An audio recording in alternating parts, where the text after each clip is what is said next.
Hello नमस्कार मेरे प्यारे दोस्त और भाई बंधु। तो आज के क्लास में जो बताने वाले हैं क्लास 10th का मोस्ट इम्पोर्टेंट क्वेश्चन के बारे में। आज जो पढ़ेंगे चैप्टर 15 और ये जो है हमारा ठीक है हमारा पर्यावरण के बारे में आज पढ़ने वाले हैं। तो सबसे पहले कुछ चीज़ें जो दी गई है पर्यावरण का मतलब वो यानी ध्यान देंगे, पर्यावरण का मतलब वह सभी चीज़ें होती है जो हमें घेरे रहती हैं, जो हमें घेरे रहती है। सभी जैविक और अजैविक घटक शामिल होते हैं। एक बात बताइए कि पर्यावरण का मतलब वह सभी चीज़ें होती है जो हमें घेरे रहते हैं, जो चारों ओरों से घेरे रहती है और सभी जैविक एवं अजैविक घटक यानी घटक शामिल है। दूसरा है आपका जैविक यानी अजैविक घटकों के पारस्परिक मेल से परितंत्र बनता है। क्या बनता है? परितंत्र यानी पारितंत्र किस चीज़ से बनता है? जैविक और अजैविक घटकों के परस्पर के मेल से ही परितंत्र बनता है। चलिए तीसरा पॉइंट, एक पारितंत्र में जीव भोजन के लिए एक दूसरे पर निर्भर होते हैं, जिससे आहार श्रृंखला आहार जाल बनते हैं। ठीक है। चलिए अगला नंबर आपका है कि मनुष्य की गतिविधियों के कारण हमारे पर्यावरण में गिरावट आ रही है। मनुष्य के जो गतिविधियों के कारण हमारे पर्यावरण में जो होते हैं गिरावट आ रही है, वह समस्या उत्पन्न हो रही है। जैसे ओजोन परत का कचरे का निपटाना। ठीक है ना। चलिए अगला नंबर क्वेश्चन पे ध्यान देंगे तो बताएंगे पारितंत्र है क्या।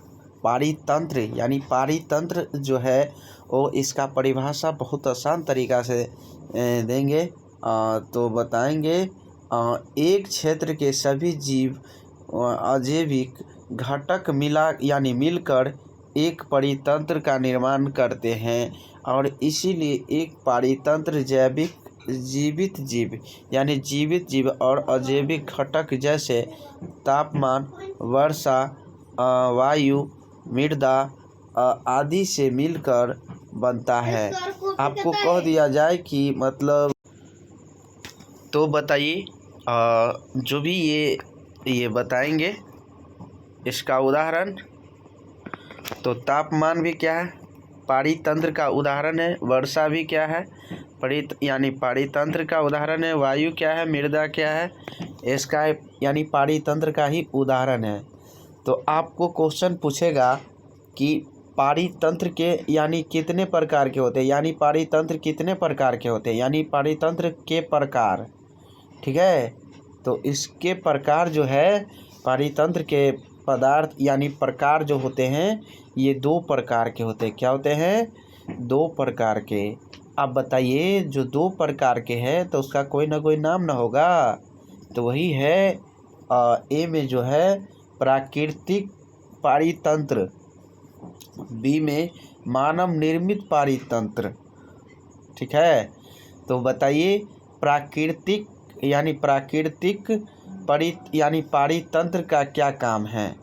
तो बताइएगा कि पारितंत्र जो प्रकृति में विद्यमान है, यानी पारितंत्र जो प्रकृति में विद्यमान है, उदाहरण के लिए जंगल, सागर, ये सब जो सारे हैं उस सारे जैसे जंगल, सागर, झील, यानी जंगल कौन सा पारितंत्र है? तो प्राकृतिक पारितंत्र है। सागर क्या है? पारितंत्र के प्रकार है।